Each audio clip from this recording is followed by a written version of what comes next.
ዛሬ ገና እግዚአብሔር የሚሰራው ትልቅ ስራ አለ። በጥያቄ መጀመር እፈልጋለሁ መልእክቴን። ጥያቄ በመጽሐፍ ቅዱስ ውስጥ እንመለከታለን። ኢየሱስ ክርስቶስ አንድ ጊዜ ያ እውር የነበረውን ሰው ባየ ጊዜ ኢየሱስ ክርስቶስ በዛ በኩል ሲያልፍ ማረኝ ማረኝ ማረኝ ብሎ ይጮሃል። የሱ ጩኸት ጌታችን ኢየሱስ ክርስቶስን አስቆመው። ጌታችን ኢየሱስ ክርስቶስ ምን እንዳደርግልህ ትፈልጋለህ ብሎ ጠየቀው። አይነ ስውር ሰው እንደሆነ ያያል። ያ ደሃ ሰው በመሬት ዳር በመንገድ ዳር ቆሞ ይለምን የነበረ ሰው፣ በሕይወቱ ዘመን ሁሉ ለራሱ ምንም ነገር ማድረግ ያልቻለ ሰው ኢየሱስ ያልፋል በዛ ቦታ። ወንድሞቼና እህቶቼ በዚህ ቦታ እያለፈ ነው። የሚገርመው ነገር ኢየሱስ ምን እንዳደርግልህ ትፈልጋለህ ብሎ ጠየቀው። ያ ሰውዬ ለሕይወቱ የሚያስፈልገውን ነገር የሚያክሰው ነበረ። ገንዘብ ስጠኝ ብሎ ሊጠይቅ ይችል ነበረ። ገንዘብ ቢሰጠው ኖሮ ለትንሽ ጊዜ ነበረ ያ ገንዘቡ የሚጠቅመው የነበረው። ነገር ግን ያውቅ ነበረ። ስለዚህ ማየት እፈልጋለሁ ብሎ ሲጠይቀው እናያለን። አይኖቼን ክፈት፣ ከነበርኩበት ሁኔታ እንድወጣ እንድላቀቅ። ኢየሱስም አይኖቹን ከፈተ።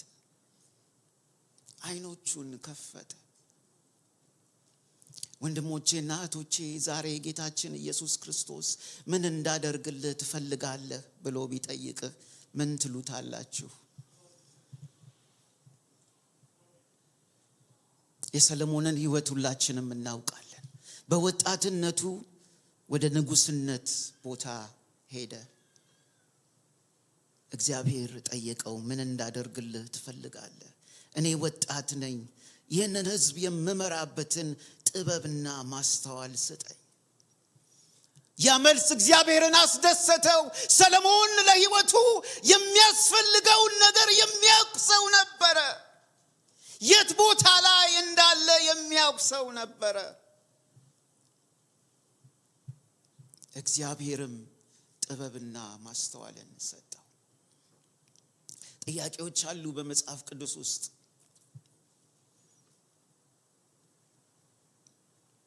ዛሬ እግዚአብሔር ድንቅና ተአምራት በሕይወታችሁ ቢያደርግም ነገር ግን ብዙ ነገር ማድረግ ይፈልጋል። እውነተኛው የሆነ ጄኒወን የሆነ የእግዚአብሔር መንፈስ በእኛ ላይ እንዲሰራ ይፈልጋል። ጥያቄ እንድንጠይቅ የእግዚአብሔር መንፈስ ያሳሰበኝ የት አለ የሚለውን ጥያቄ ነው። የት አለ? በጣም አስፈላጊ ጥያቄ ነው ወንድሞቼና እህቶቼ። በግል ሕይወታችን፣ በግል ኑሯችን፣ በአገልግሎታችን፣ በክርስትና ሕይወታችን መጠየቅ ያለብን ጥያቄ ነው።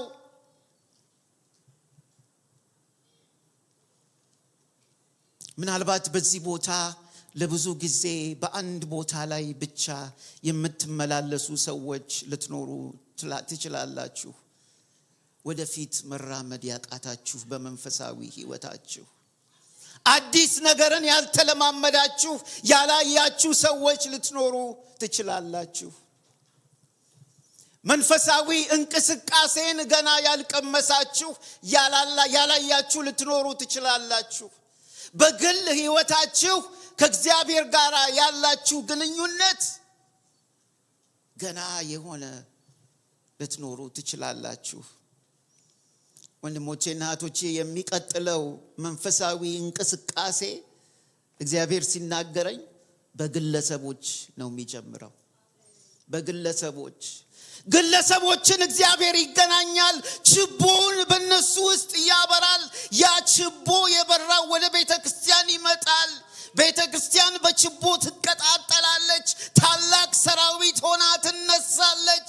ለእግዚአብሔር የተሰጡ ለእግዚአብሔር የተለዩ እኔ የእግዚአብሔር ሰው ነኝ የሚሉ ተለይተው የሚቀሩ ሰዎችን ይሰጣል። ዓለምን የሚገለባበት ነገር መምጣት የሚችለው ፖለቲካን መገለባበጥ የሚችል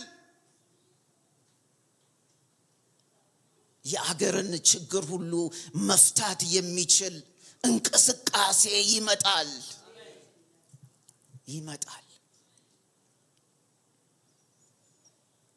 ወንድሞቼና እህቶቼ ጌታችን ኢየሱስ ክርስቶስ የሚመጣበት ጊዜ እየቀረበ ነው።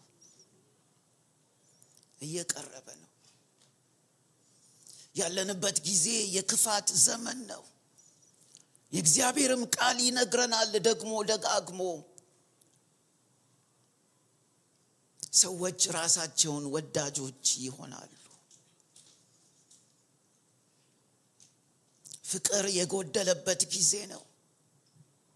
ሁለተኛ ጢሞቴዎስ 3:1-5 ያለውን አንብቡት።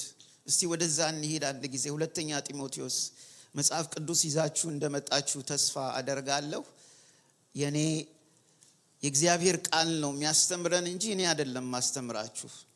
የራሱ የእግዚአብሔር ቃል ነው የሚያስተምረን። ሁለተኛ ጢሞቴዎስ 3:1-5 ነገር ግን በመጨረሻው ዘመን የሚያስጨንቅ ጊዜ እንዲመጣ ይህንን ወቁ። ወንድሞቼና እህቶቼ ነገሮች እየተሻሻሉ አይመጡም። በዓለም ውስጥ ነገሮች እየከበዱ ነው የምንመጣው። የጨለማ ስራ እየበዛ የሚሄድበት ጊዜ ነው። ለዚህ ነው እግዚአብሔር ሕዝቡን የሚፈልገው። የእግዚአብሔር ብርሃን በእኛ ውስጥ በርቶ የጨለማን ስራ ማፍረስ የሚችል ሰዎች ራሳቸውን የሚወዱ ይሆናሉ። ገንዘብን የሚወዱ፣ ትምክህተኞች፣ ትዕቢተኞች፣ ተሳዳቢዎች፣ ለወላጆቻቸው የማይታዘዙ፣ የማያመሰግኑና ቅድስና የሌላቸው፣ ፍቅር የሌላቸው፣ ለእርቅ የማይሸነፉ፣ ሐሜተኞች፣ ራሳቸውን የማይገዙ፣ ጨካኞች፣ መልካም የሆነውን የማይወዱ፣ ከዳተኞች፣ ችኩሎች፣ በከንቱ በትዕቢት የተወጠሩ፣ ከእግዚአብሔር ይልቅ ተድላን የሚወዱ፣ ሃይማኖታዊ መልክ አላቸው፣ ኃይሉን ግን ክደዋል ብሎ የእግዚአብሔር ቃል ይናገራል። ቤተ ክርስቲያን እንድትነቃቃ ይፈልጋል እግዚአብሔር። በመጨረሻው ዘመን ላይ እንዳለን እንድናውቅ ይፈልጋል። ለዚህ ነው ይሄንን ጥያቄ የት አለ ብለን መጠየቅ አለብን እያንዳንዳችን። እግዚአብሔር ሆይ በሐዋርያት ዘመን የነበረው ኃይልህ ያ ክንድህ ኢየሱስ በምድር ላይ በነበረበት ጊዜ በጥንት ጊዜ የነበረው ኃይልህ በእኔ ሕይወት ውስጥ ይሰራል ወይ? እኔ ያንን ተለማምጃለሁ ወይ? ወንድሞቼና እህቶቼ ኢየሱስ ትላንትናም ዛሬም ወደፊትም ያው ነው። ነገር ግን እኛን ይፈልጋል። የእኛን ፍላጎት ይጠይቃል። የእኛን ኮሚትመንት ይጠይቃል። ይህንን ጥያቄ መጠየቅ በጣም ያስፈልጋል። መነቃቃት አለብን። እነሆ በቶሎ እመጣለሁ ይላል። በቶሎ እመጣለሁ። ከሁሉ አስቀድሞ ይህንን እወቁ፣ በመጨረሻው ዘመን የራሳቸውን ክፉ ምኞት የሚከተሉ ዘባቶች እየበዙ ይወጣሉ። እነርሱም እመጣለሁ ያለው ታዲያ የት አለ ብለው ይጠይቃሉ። እነዚህ ዓለማውያኖች እንኳን የክርስቶስ መገለጥ የት አለ ብለው የሰማነው ቃል ለብዙ ዓመት የት አለ ብለው መጠየቅ ይጀምራሉ። እኛም መጠየቅ አለብን ይህንን ጥያቄ። የጌታ ቀን ግን እንደ ሌባ ይመጣል። በዚያችም ቀን ሰማያት በታላቅ ድምፅ ያልፋሉ፣ የሰማያትም ፍጥረት በሱ ይጠፋሉ፣ ምድርና በእርሱ ላይ ያለው ነገር ይቃጠላል። እንዲሁም ሁሉም ነገር በዚህ ሁኔታ የሚጠፋ ከሆነ እናንተ እንደ አይነት ሰዎች ልትለዩ ይገባችኋል። አዎን በቅድስናና በእውነተኛ መንፈሳዊነት ልትኖሩ ይገባችኋል። ደግሞም የእግዚአብሔርን ቀን እየተጠባበቃችሁ መምጫውን ልታጣድፉ ይገባል ይላል። የክርስቶስን ኢየሱስ መምጣት እንድናጣድፈው የእግዚአብሔር ፈቃድና ዓላማ ነው። የእግዚአብሔር ሕዝብ ራሱን ለእግዚአብሔር ሙሉ በሙሉ ሰጥቶ የቅድስና ኑሮ እየኖረ እግዚአብሔርን በታማኝነት እያገለገለ ያለምንም ኮምፕሮማይዝ እግዚአብሔር አብን የሚያስደስት ሕይወት የእግዚአብሔር ፌቨር በዛ ሰውዬ ላይ የሚታይ ሰው ሕይወቱ የተሰጠ ሰው እያንዳንዱ ሰው እንደዚህ ቢሆን የእግዚአብሔር መምጣት የኢየሱስ ክርስቶስ መመለስ የተጣደፈ ይሆናል። ወንድሞቼና እህቶቼ የግል ሕይወታችንን ይፈልጋል። ሪቫይቫል በግለሰብ ሕይወት ውስጥ፣ ሪቫይቫል በቤተ ክርስቲያን ውስጥ፣ ሪቫይቫል በአገር ሁሉ ውስጥ፣ ሪቫይቫል በዓለም ዙሪያ ሁሉ። የምነግራችሁ ሪቫይቫል አንድ ጊዜ በርቶ የሚጠፋ አይደለም። ከዚህ በፊት የነበሩት ብዙ ሪቫይቫሎች ብዙ አልቆዩም። መቼ የሪቫይቫል ዘመን ሁሉ ጊዜ እንደቆየ መቼ እንደሆነ ታውቃላችሁ? በሐዋርያት ጊዜ ነው። They lived in the midst of revival. ሁሉ ጊዜ ሪቫይቫል ነበረ። እንደዛ አይነት ሪቫይቫል ነው እኔ የምፈልገው። በአንድ ጊዜ በርቶ በአንድ ጊዜ የሚጠፋ ስሜታዊ ያልሆነ እውነተኛው የእግዚአብሔር መንፈስ፣ ያንን ነው የምፈልገው። አባባ እንደዛ አይነት ነገር ይፈልጋል። የት አለ? I haven't seen it, oh God. I want to see it. እግዚአብሔር ሆይ ያንተ ኃይል፣ ያንተ ፕሬዘንስ፣ ያንተ ፍቅር በሕዝብ ላይ እየበዛ ይሄድ። ሕዝብ ከክብር ወደ ክብር እየተቀየረ ይሄድ። ከኃይል ወደ ኃይል፣ እውነተኛው ኃይል፣ ጄኒዌን የሆነው የእግዚአብሔር መንፈስ።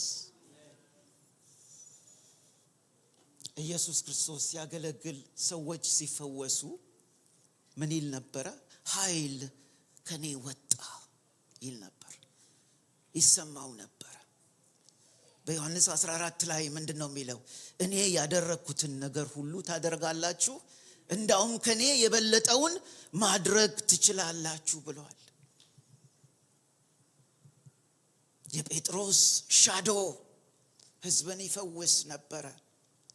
የሚናገሩት ቃላት፣ የሚናገሩት ትምህርት የሰው ልብን የሚቀይር ሕዝቡ ሐዋርያት 2 ላይ መንፈስ ቅዱስ ከመጣ በኋላ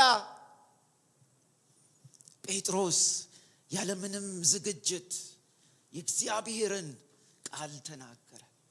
የኢየሱስን መምጣት፣ የኢየሱስን መሞት ስለ ኃጢአታቸው፣ የኢየሱስን መነሳት ተናገረ።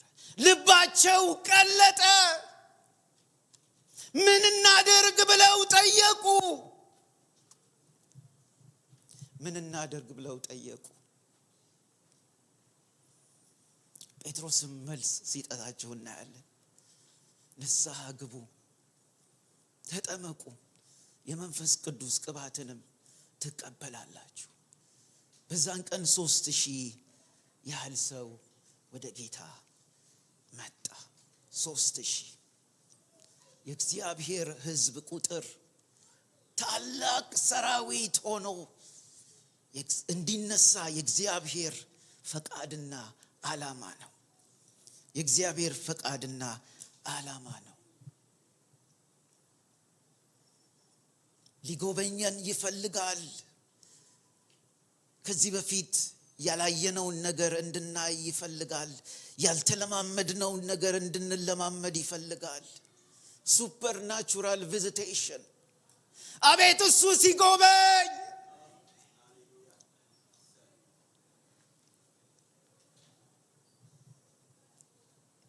እኔ የሱን መጎብኘት እጠባበቃለሁ።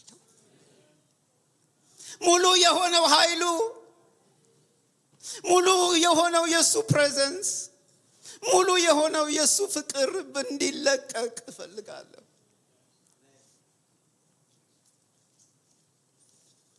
ወንድሞቼና እህቶቼ የእግዚአብሔር ዓላማ ይሄ ነው። እግዚአብሔር ሕዝብ የእግዚአብሔርን እውነት ቃል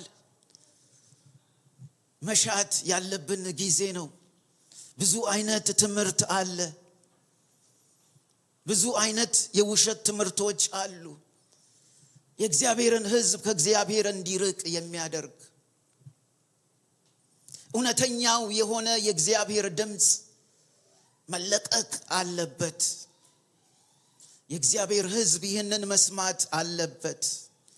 ቃሉን ስበክ፣ በሚመችም በማይመችም ጊዜ ዝግጁ ሁን፣ አስተምር፣ ገስጽ። ምክንያቱም ሰዎች ትክክለኛውን ትምህርት የማይቀበሉበት ጊዜ ይመጣል ይላል። የእግዚአብሔር ሕዝብ የእግዚአብሔር እውነተኛ የሆነውን ቃል በሚሰሙበት ጊዜ ኮንቪክሽን ይመጣል። እግዚአብሔር የሚልከው ቃል እንደዚሁ አይመለስም። ያ እውነተኛው ቃል የሰውን ሕይወት ይገለባብጣል። ወደሱ እንድንቀርብ ያደርጋል። መቅረብ ያለብን ጊዜ ነው። ከመቼውም ጊዜ የበለጠ ወንድሞቼና እህቶቼ፣ ከመቼውም ጊዜ የበለጠ መቅረብ አለብን። የት አለ የሚለውን ጥያቄ ጠይቃችሁ ታውቃላችሁ? በመንፈሳዊ ሕይወታችሁ የትኛው ደረጃ ላይ እንዳላችሁ እኔ አላውቅም። ምን ያህል ጊዜ በጌታ ቤት ውስጥ እንደተመላለሳችሁ እኔ አላውቅም። ምን ያህል ጊዜ ከጌታ ጋር ያላችሁ ሪሌሽንሺፕ እንዴት እንደሆነ አላውቅም። ነገር ግን ይህን ጥያቄ መጠየቅ አስፈላጊ ጥያቄ ነው። አስፈላጊ ጥያቄ ነው። ይህንን ጥያቄ የምናገኘው መሳፍንት 6 ላይ ሄዱ። መሳፍንት 6 ላይ መሳፍንት 6 ላይ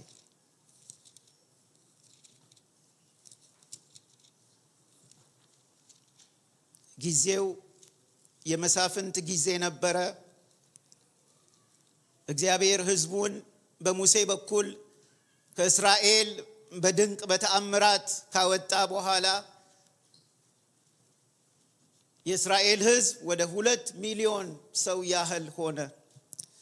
ከዛ በኢያሱ አማካኝነት የእስራኤል ሕዝብ እግዚአብሔር ለገባላቸው ቦታና ቃል ወደዛ ገቡ። እግዚአብሔር የሱን ፕሮሚስ የሚጠብቅ አምላክ ነው። በምድረ በዳ ውስጥ አልታዘዙትም ነበረ። ብዙ ጊዜ በእምነታቸው ወደቁ። ነገር ግን ጊዜና ሰዓቱ ሲደርስ በኢያሱ በኩል ወደ ዳች ምድር ወደ ከነዓን ምድር አስገባቸው። በኢያሱ ጊዜ ኢያሱ ቃል እንዲገቡ አስደረገ። እኔና ቤቴ ግን እግዚአብሔርን እናመልካለን እንከተላለን አለ። እነሱም ደግሞ እንደዛ እናደርጋለን ብለው ተናገሩ። ኢያሱ ከሞተ በኋላ መሳፍንት 2 ላይ ሂዱ። መሳፍንት 2 መጀመሪያ ከቁጥር 8 ጀምሮ እናነባለን። የእግዚአብሔር አገልጋይ የነዌ ልጅ ኢያሱ በ110 ዓመቱ ሞተ። እርሱም በኮረብታው በኤፍሬም አገር በምትገኘው ከገጻስ ተራራ በስተ ሰሜን ባለችው በራሷ ርስት ላይ በተህምና ሐሬስ ቀበሩት። ያ ሁሉ ትውልድ ወደ አባታቸው ከተከማቸ በኋላ እግዚአብሔርንም ሆነ እርሱ ለእግዚአብሔር ሕዝብ ያደረገውን ነገር የማያውቅ ትውልድ ተነሳ ይላል። በጣም የሚያሳዝን በጣም ወንድሞቼና እህቶቼ the next generation ወጣቶችን መያዝ አለብን። ወጣቶችን የሚሰርቅ ብዙ ነገር አለ በዓለም ውስጥ። ሰይጣን በጣም በኃይል የወጣቶችን ሕይወት ሊወስድ ይፈልጋል። የራሱ ማድረግ ይፈልጋል። የእግዚአብሔር ሥራ እንዲቀጥል አይፈልግም። ወጣቶችን ኢንፍሉዌንስ የሚያደርግ ብዙ ነገር አለ በዚች ምድር ላይ። ሶሻል ሚዲያ በሉት፣ በጣም የሚያስከፋ ሚዲያው ራሱ እነሱን ኢንፍሉዌንስ በጣም ያደርጋል። የእግዚአብሔር ድምጽ ወደ እነሱ ካልተላለፈ፣ የእግዚአብሔርን ድምጽ የእግዚአብሔርን ቃል የማይሰሙ ከሆነ፣ ያልተማሩ ከሆነ ወንድሞቼ በእስራኤል ሕዝብ ላይ የደረሰው ታሪክ በእኛም ላይ ሊደርስ ይችላል። እነሱ ናቸው በታኑን ተቀብለው ወደፊት መሮጥ የሚችሉ። የኛ ጊዜ ያበቃል። ወጣቶች ላይ ኢንቨስት ማድረግ አለብን።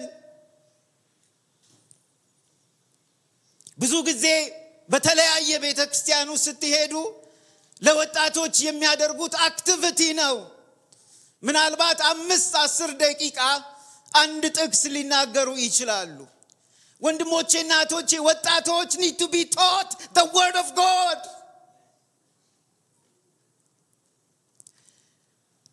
ከእግዚአብሔር ጋር ሪሌሽንሺፕ እንዲኖራቸው፣ የራሳቸውን እምነት ይዘው እንዲጓዙ፣ በግል ሕይወታቸው ኢየሱስን እንዲያገኙ፣ ከኢየሱስ ጋር ሪሌሽንሺፕ ፌሎሺፕ እንዲኖራቸው።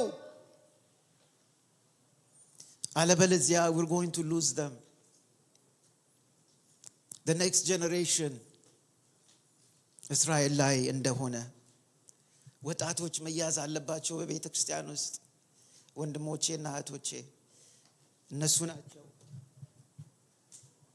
ናቸው ወደፊት የሚሆነውን ነገር የሚያደርጉት። ከዚያም እስራኤላውያን በእግዚአብሔር ፊት ክፉ ነገር አደረጉ። የበዓል አማልክትን አመለኩ። ከግብጽ ምድር ያወጣቸውን የአባቶቻቸውን አምላክ እግዚአብሔርን ተዉ።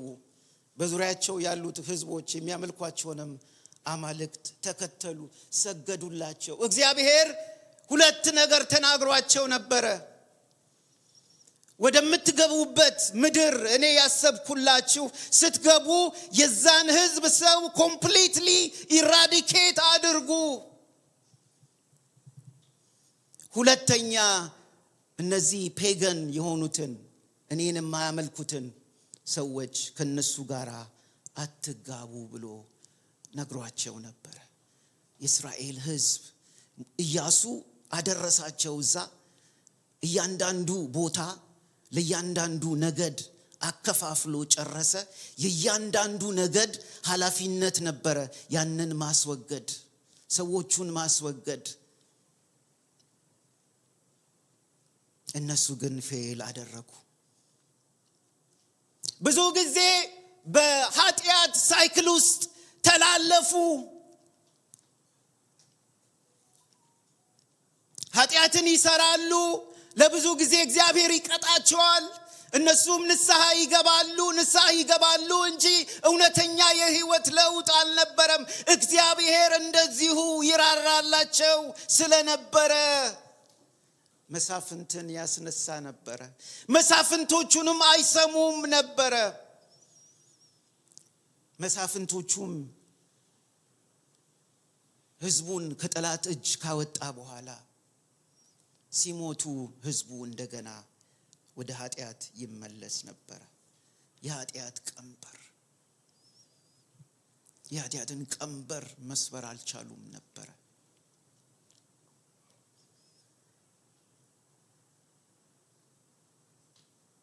ያ በእነሱ ህይወት ላይ ስትሮንግ ሆልድ ትልቅ እንደዚህ የተቀመጠ ነገር ነበር። የህይወት ለውጥ አልነበረም። እግዚአብሔርን ያሳዝኑና ይበድሉ ነበር። እግዚአብሔር ግን እንዴት የሚገርም አምላክ መሰላችሁ! ይራራላቸው ነበር ይላል። የምህረት አምላክ ነው። ቸር መሐሪ አምላክ ነው እሱ። አባት ልጁን እንደሚቀጣ እግዚአብሔርም እኛ ከመንገዳችን ፈቀቅ ሲል ይቀጣናል። ወንድሞቼና እህቶቼ ቅጣት በእናንተ ላይ ካልመጣ ከእግዚአብሔር መንገድ ፈቀቅ ስትሉ፣ ስትሳሳቱ፣ በኃጢአት መንገድ ሁል ጊዜ ስትጓዙ፣ ጸንታችሁ በኃጢአት መንገድ ላይ ከቆማችሁ፣ የእግዚአብሔር እውነተኛው ልጆች ከሆናችሁ እሱ ይቀጣል። ደስ ላይለን ይችላል።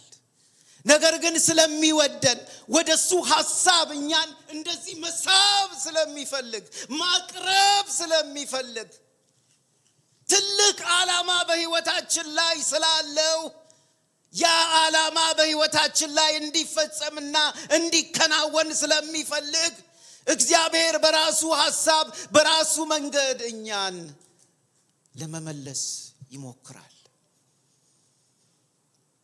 የኛም ፍላጎት ለመመለስ መሆን አለበት። መልሰን ብላ ስትናገር ነበር አስቴር ቀደም። ምርጫ የኛ ነው።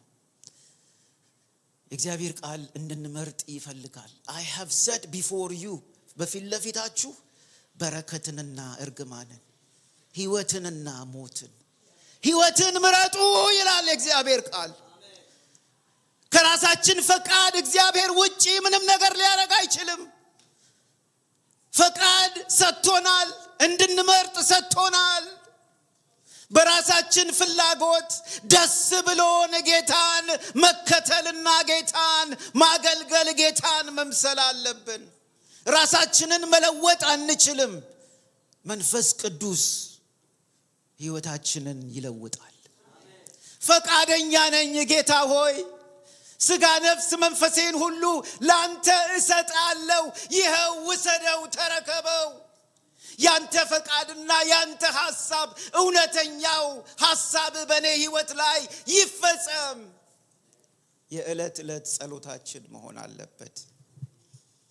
በመሳፍንት ጊዜ ወደቁ። የመሳፍንት ጊዜ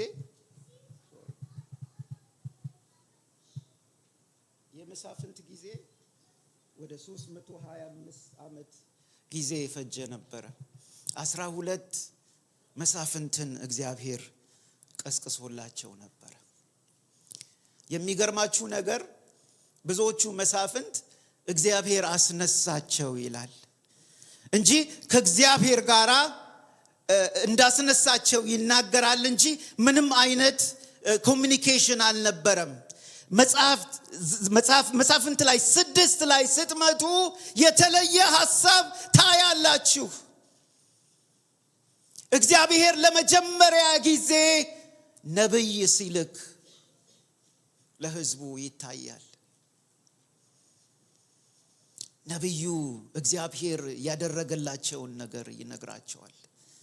የእግዚአብሔርን ታማኝነት ይነግራቸዋል። በዚህ ጊዜ ይመስለኛል መሳፍንት 6 ላይ የምናገረው ሰው ስለኔ አይደለም፣ ስለ ጌዲዮን ነው። ጌዲዮን የሚባል ሌላ ሰው ነበረ። ያ ስለ ራሴ አይደለም፣ ግን ስለ ጌዲዮን ነው። እንዳስነሳላቸው ይናገራል። ይመስለኛል በዚህ ጊዜ ነው ጌዲዮን የሰማው፣ ሊያውቅ የቻለው። ጊዜው በጣም ከባድ ጊዜ ነበረ። ከመቼውም ጊዜ የበለጠ የከባድ ጊዜ ነበረ። ለ7 ዓመት በምድያውያን የተገዙበት ጊዜ ነበረ። የሚያፈሩት ነገር ሁሉ ይወሰድባቸው ነበረ። እንስሶቻቸው በሙሉ ይወሰድባቸው ነበረ። ምንም ነገር ማድረግ ያልቻሉበት ጊዜ ነበረ። የእግዚአብሔር ድምፅ ወደ ጌዲዮን ይመጣል። ወንድሞቼና እህቶቼ እንደዚህ ይላል ምዕራፍ 6 ቁጥር 7 ላይ ከምድያውያን ጥቃት የተነሳ እስራኤላውያን ወደ እግዚአብሔር ጮሁ፣ እግዚአብሔርም ነቢይ ላከላቸው። ይህንን ነግሬያችኋለሁ። ቁጥር 11 የእግዚአብሔር መልአክ አፎር ወደ ምትባል መንደር መጥቶ እዚህ ጋር የእግዚአብሔር መልአክ ይላል፣ ሌላው ቦታ እግዚአብሔር ብቻ ነው የሚለው። we're assuming he's talking to God። በአቤኔዘራውያን በኢዮስ እርሻ ውስጥ በሚገኝ በአንድ የባሉጥ ዛፍ ስር ተቀመጠ። የኢዮስያስም ልጅ ጌዲዮን ምዳውያን እንዳያዩት ተደብቆ በወይን መጭመቂያው ስር ስንዴውን ይወቃ ነበር። የእግዚአብሔር መልአክ ተገልጦ አንተ ኃይል ጦረኛ እነሆ እግዚአብሔር ካንተ ጋራ ነው ብሎ ሲናገረው እናያለን። የሚቀጥለውን እናንብብ። ጌዲዮን መልሶ ጌታ ሆይ እግዚአብሔር ከኛ ጋራ ከሆነ ይህ ሁሉ እንዴት ሊደርስብን ቻለ? እግዚአብሔር ከግብጽ ምድር አውጥቶናል በማለት አባቶቻችን የነገሩት ተአምራት የታለ ብሎ ሲጠይቀው እናያለን። ለ7 ዓመት በጠላት እጅ የወደቁበት ጊዜ ነበረ። ሁሉ ሰው በፍርሃት የሚመላለስበት ጊዜ ነበረ። መንቀሳቀስ አይችሉም ነበረ። ተደብቀው ነበረ።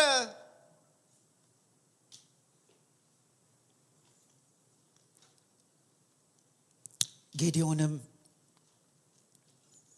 ነገሩን ሲያየው ጥያቄ ተፈጠረበት። እንደሚመስለኝ መልእክቱን የሰማው እግዚአብሔር ለነሱ ያደረገላቸውን ነገር ነብዩ ከተላከ በኋላ ነው። እዚህ ቦታ ላይ ብቻ ነው የምታዩት። ሌሎች መሳፍንት የተነሱት በሙሉ እንደዚህ አይነት ነገር አታዩም። መልእክት መጣ። ጌዲዮን ብዙ ሸክም፣ የራሱ ሸክም፣ የአገር ሸክም፣ ፍርሃት፣ ሰላም፣ በጣም ፍረስትሬትድ የሆነበት ጊዜ ነበረ። ደስተኛ አልነበረም።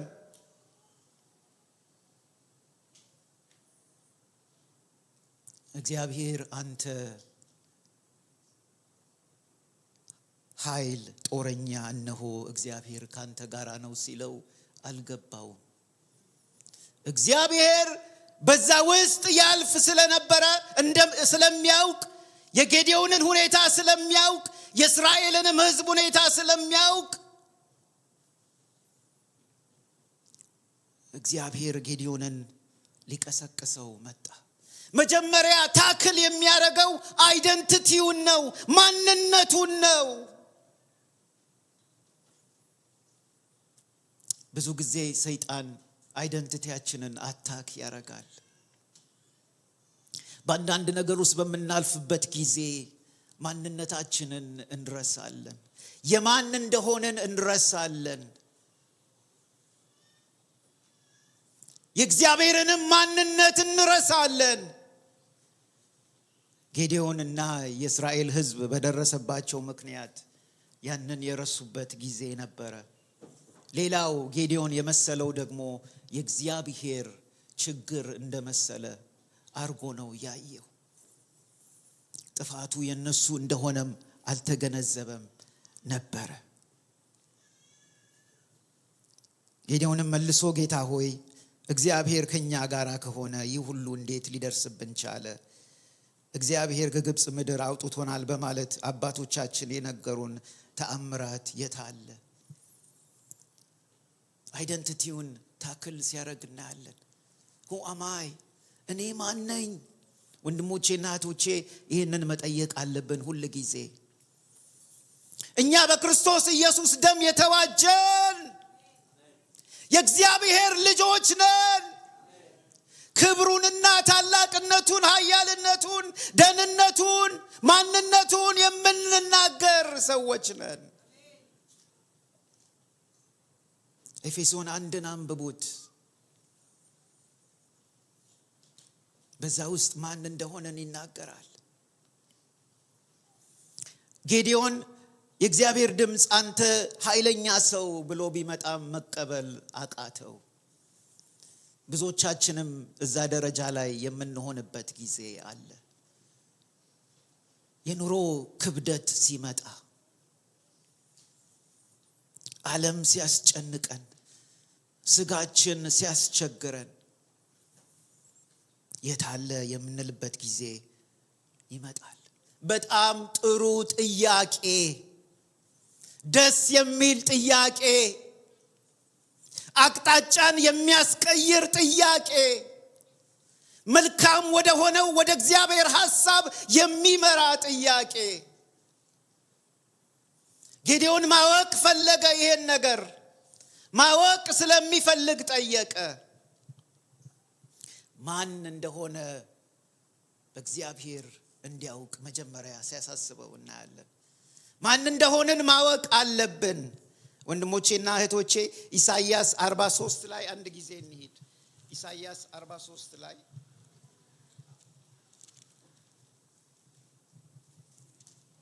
አንድና ሁለትን እናነባለን። አሁን ግን ያዕቆብ ሆይ የፈጠረህ፣ እስራኤል ሆይ የሰራህ ይላል። የፈጠረን አምላክ፣ የሰራን አምላክ እግዚአብሔር እንዲህ ይላል፣ ተቤዥቼሃለሁና አትፍራ አትፍራ ይላል። በስምህ ጠርቼ ያለው አንተ የኔ ነህ ይላል። you are mine, you belong to me። ለማንም ሰው አይደለህም አንተ። ታላቅ ለሆነው ለእግዚአብሔር፣ ኃያል ለሆነው ለእግዚአብሔር የተመረጥን ህዝቦች ነን። ታላቅ ህዝቦች ነን እኛ። አትፍሩ አትፍሩ። ጌዴዎንን ሊያነቃቃው መጣ።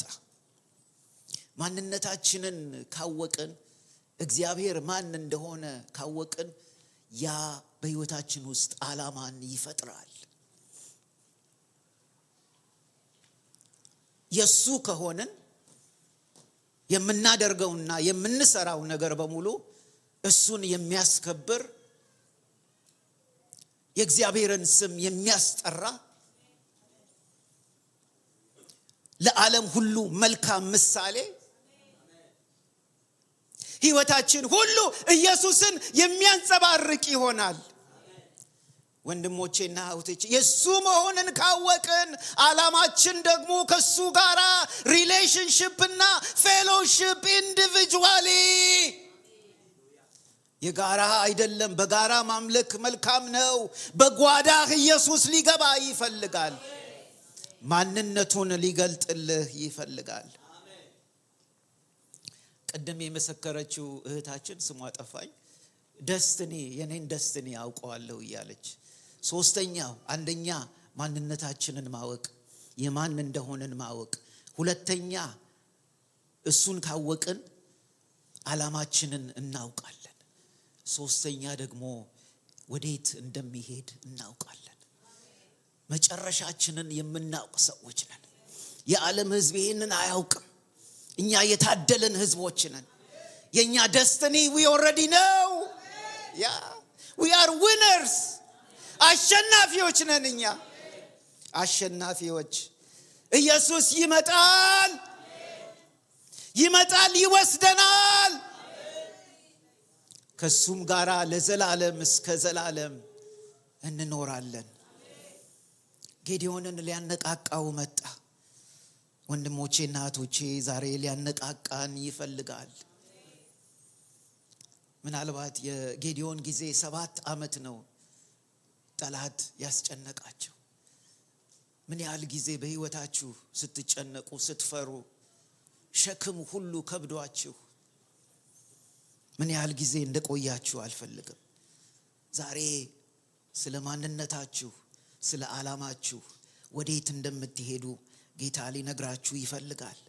ስለዚህ ተነቃቁ ይላል። ተነቃቁ።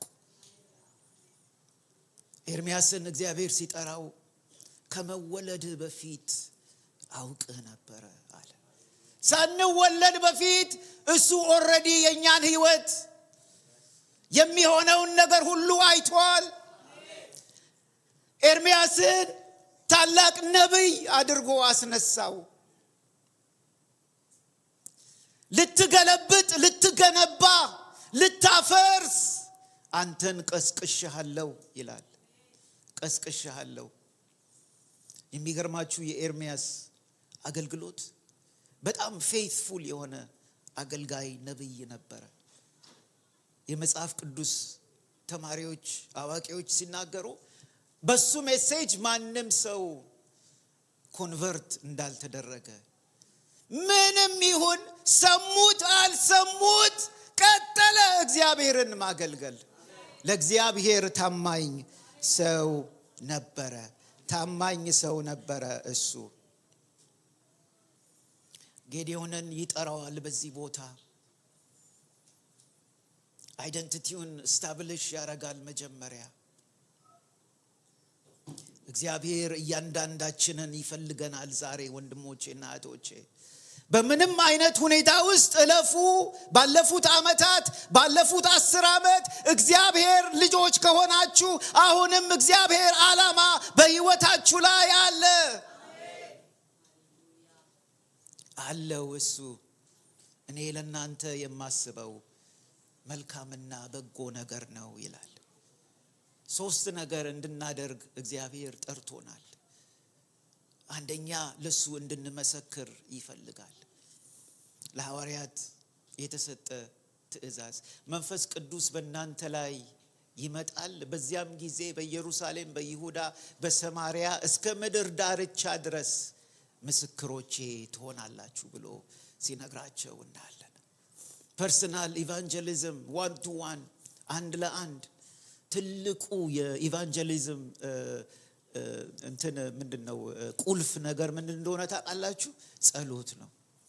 ለሚጠፉት ሰዎች በእግዚአብሔር ፊት ማንባት፣ የጠፋውን ዓለም ወደ እግዚአብሔር በራሱ መንገድ እንዲመልስ፣ ማንነቱን ለነርሱ እንዲገልጥ ሐዋርያ ጳውሎስ ይጸልይ ነበረ። በጣም ትልቅ በርደን አለብኝ። የኔ ህይወት እኔ ክርስቲያን ባልሆን ይሻለኝ፣ እንደዛ ነው በህይወቴ ካት ቢደረግ ይሻላል እስራኤላውያኖች ከሚጠፉ ይልቅ ብሎ ሲጸልይ እናያለን። እንድንመሰክር ተጠርተናል። ሁለተኛ ደቀ መዝሙሮች ሆነን ሌሎችን ደቀ መዝሙር እንድናረግ ይፈልጋል። ወንድሞቼና እህቶቼ ደቀ መዝሙርን 3 ክፍል አለው። አንደኛ ማመን የሚለውን ሳናምን ደቀ መዝሙር መሆን አንችልም። ማመን የሚለው የምናምነው ጸጋው በምን ይላል? በእምነት ምን አድርጓችኋል ይላል? አድኗችኋል ይላል። ያለ እምነት እግዚአብሔርን ደስ ማሰኘት አንችልም። እምነታችንን የክርስትና ኑሯችንን በእምነት እንጀምራለን፣ በእምነት እንጓዛለን። በእምነት እያደግን መሄድ አለብን። እርሱን እያወቅን ስንመጣ በእምነታችን እያደግን እንሄዳለን። ሁለተኛው መከተል የሚለውን ክፍል የያዘ ነው። መከተል ሳናምን መከተል አንችልም። ሳንከተል ደግሞ ማገልገል አንችልም። ወንድሞቼና እህቶቼ ይሄንን እንድትረዱ ፈልጋለሁ። እኔ በህይወቴ ሎንግ ታይም አጎ ሳልከተል ያገለገልኩበት ጊዜ አለ። ሳንከተል ልናገለግል እንችላለን። ነገር ግን የምንሰጠው አገልግሎት ፍሬያማ አይሆንም። የሥጋ ስራ ብቻ ሆኖ ይቀራል። ለዚህ ነው በዮሐንስ ወንጌል 12:26 ላይ የሚያገለግለኝ ቢኖር ምን ያድርግ ይላል? ይከተለኝ ይላል። መከተል ላይ ነው ብዙ ጣጣ ያለበት። ወንድሞቼና እህቶቼ ደቀ መዝሙሩም በብዙ ነገር የተቸገሩበት ጊዜ ነበረ። መከተል የጌታን መንገድ እከተላለሁ፣ ወደ ኋላ አልመለስም። መስቀል ከፊቴ ዓለም ከኋላ ወደ ኋላ አልመለስም። የጌታን መንገድ እከተላለሁ። ጌዲዮንን እግዚአብሔር የእስራኤልን ሕዝብ ከባርነት እንዲያወጣና ድልን እንዲሰጣቸው የእግዚአብሔርንም ሕዝብ ወደ እግዚአብሔር እንዲመለስ እንደጠራው እኛን እንድንመሰክር ጠርቶናል። እንደገና ደግሞ ደቀ መዝሙር ሆነን ደቀ መዝሙሮች እንድናደርግ ጠርቶናል። ጌታችን ኢየሱስ ክርስቶስ በምድር ላይ የሰራው ነገር ትልቁ ደቀ መዝሙር ማፍራቱ ነው። እነዛ ክርስቶስ ያፈራቸው ሰዎች ናቸው በፈርስት ሴንቸሪ ዓለምን ሁሉ የገለባበጡት። የቤተ ክርስቲያን ሙቭመንት በእነሱ በኩል ነው የጀመረው።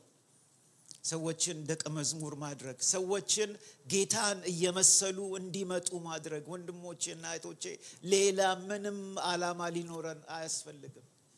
እኛ ሁላችን ጌታን እየመሰልን ከመጣን አቤት አቤት አቤት እንዴት የምንመች ሰው እንሆናለን ለእግዚአብሔር። ለእግዚአብሔር የምንመች ሰው እንሆናለን። እስቲ ለእግዚአብሔር የምመች ሰው መሆን እፈልጋለሁ በሉ።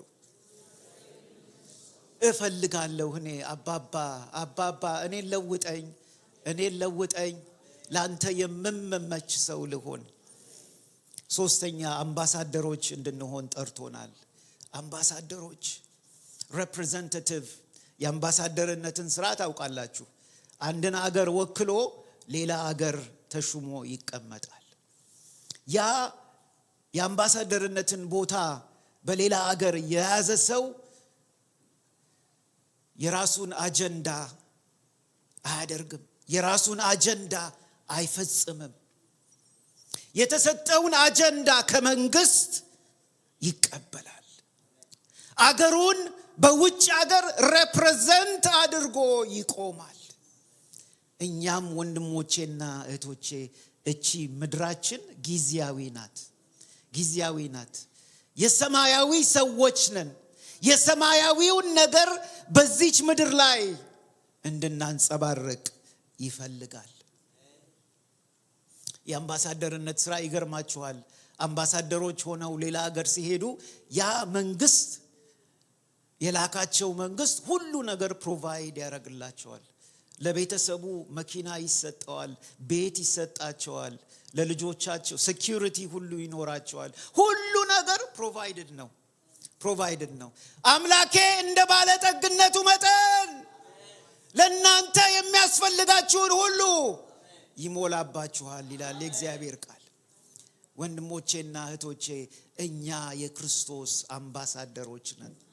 ጦርነት በሚነሳበት ጊዜ ያ አምባሳደር የሆነው ሰው የአገሩ የላከው አውሮፕላን አዘጋጅቶ ከዛ ከጦርነት አምልጠው ወደ አገሩ እንዲመለሱ ያደርጋሉ። ጌታችን ኢየሱስ ክርስቶስ ይመጣል። እኛንም ደግሞ አንድ ጊዜ ጠቅልሎ ወደ ቤቱ ይዞን ይሄዳል። ከሱም ጋር ለዘላለም እስከ ዘላለም እንሆናለን። ክብር ያለው አገልግሎት ነው። አምባሳደርነት ክብር ያለው አገልግሎት ነው። ክብር ያለውን ነገር እንፈልግ ወንድሞቼና እህቶቼ።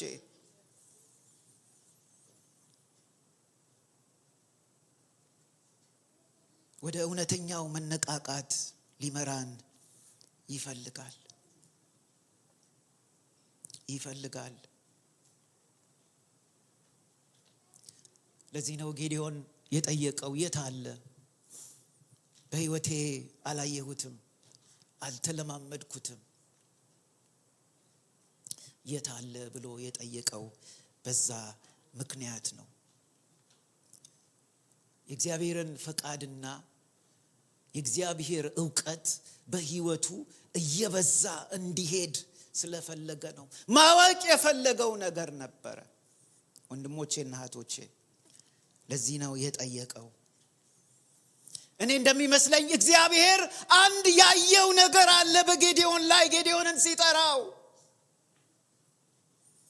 ኖሃን ታስታውሳላችሁ።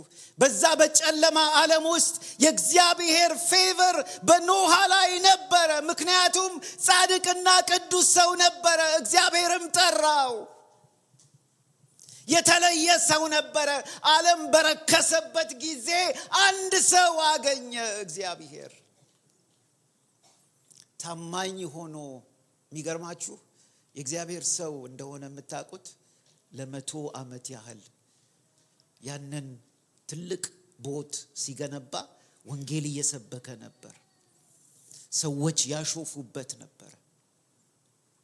ይሄ ሰውዬ እብድ ነው ሳይሉ አይቀርም።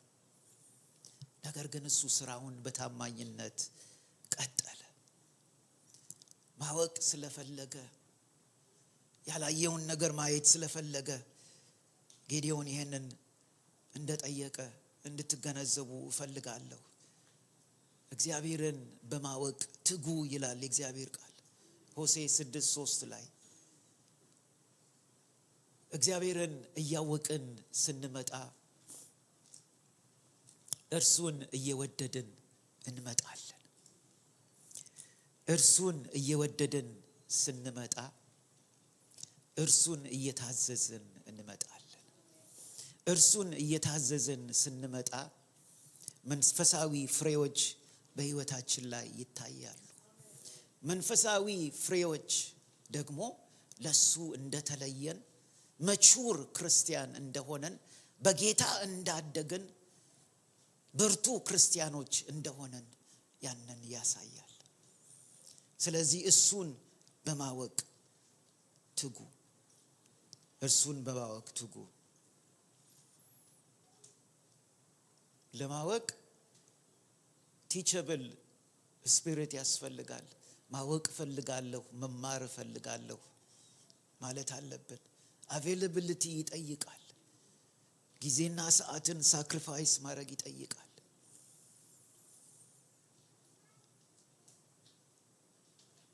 እኔ ልጆቼን አንዳንድ ጊዜ እንደዚህ እላለሁ። ቤት ውስጥ ስራ ማገዝ ሲገባቸው I don't have the time ይሉኛል። እኔ ደግሞ እምላቸዋለሁ if you have time እዚህ ይሄንን ያንን ነገር ለማድረግ ከቻልክ find time for them ለመርዳት find time። አውቃለሁ ስራ አለ፣ ብዙ ነገር አለ። ነገር ግን we need to find time። ያለዛ ወደ እግዚአብሔር ዕውቀት መግባት አንችልም። ኢንቲሜትሊ ከሱ ጋር ኢንቮልቭድ መሆን አንችልም። ኢንቲሜት የሆነ ሪሌሽንሺፕ፣ በጣም የጠበቀ ሪሌሽንሺፕ። ላስተምርህ እፈልጋለሁ ይላል የእግዚአብሔር ቃል 25:45 መዝሙረ ዳዊት 25:45 መንገድህን አሳየኝ አስተምረኝ አስተምራለሁ፣ በምትሄድበትም መንገድ እመራለሁ፣ እመክራለሁ፣ በዓይኔም እከታተልሃለሁ ይላል የእግዚአብሔር ቃል። የእግዚአብሔር ፈቃድ ነው ወንድሞቼና እህቶቼ። ይሄ እሱ እኛን ማስተማር ይፈልጋል። እሱ ብዙ ሪቪልድ ያልሆነልን ነገር ሪቪል ማድረግ ይፈልጋል። የተደበቀብንን ነገር ሁሉ ማሳየት ይፈልጋል። የዘላለም ሕይወት እርሱን ማወቅ ነው ይላል ዮሐንስ 17:3 ላይ። የውስጥ አይናችሁ በርቶ የተጠራችሁበትን ጥሪት ተስፋችሁን የመንፈስ ቅዱስ ኃይልን እንድታውቁ እፈልጋለሁ ይላል። ቆላስይስ 1:9-12 እግዚአብሔርን በማወቅ እያደጋችሁ ይላል። እያደገን መሄድ አለብን ወንድሞቼና እህቶቼ። ዓላማው ሕይወታችን እንዲለወጥ። የእግዚአብሔር ቃል ኃይል አለው ወንድሞቼና እህቶቼ። የእግዚአብሔርን ቃል በሕይወታችን አፕላይ በምናረግበት ጊዜ በውስጣችን ስንደብቀው ከኃጢአት እንጠበቃለን። የሰማነውን የተማርነውን ነገር ማድረግ ስንችል ደግሞ እግዚአብሔር ትልቅ ነገር በሕይወታችን መስራት ይጀምራል። ዕብራውያን 5 ላይ እሱን አንብቤ እጨርሳለሁ። የሚቀጥለውን ክፍል ነገ እንጨርሳለን። ዕብራውያን 11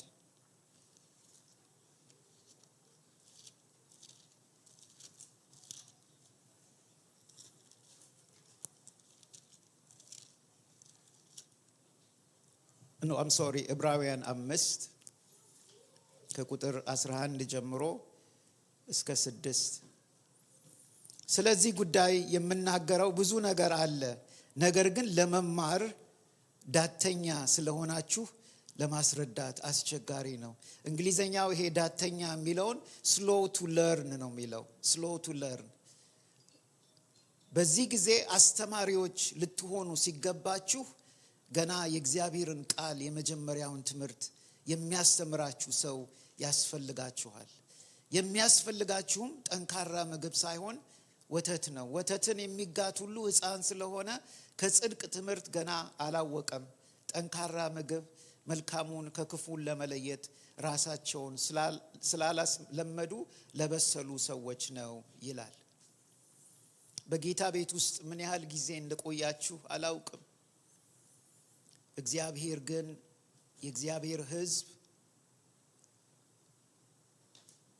ብዙ የእግዚአብሔርን ቃል መማር የሚያስፈልጋቸው ብዙ ሰዎች አሉ። መከሩ ብዙ ነው፣ ሰራተኞች ግን ጥቂቶች ናቸው ይላል። ምን ያህል በእግዚአብሔር ቤት ቆይታችኋል? እርሱን ለማወቅ ምን ያህል ተግታችኋል? ወደ አስተማሪነት እንድትገቡ ይፈልጋል። ሁላችሁም እንድትነቃቁ ያስፈልጋል። ምዕራፍ 6 ቁጥር 1 ስለዚህ ስለ ክርስቶስ የተሰጠውን የመጀመሪያውን ትምህርት ትተን ወደ ብስለት እንሂድ ይላል። እርሱን ማወቅ የታለ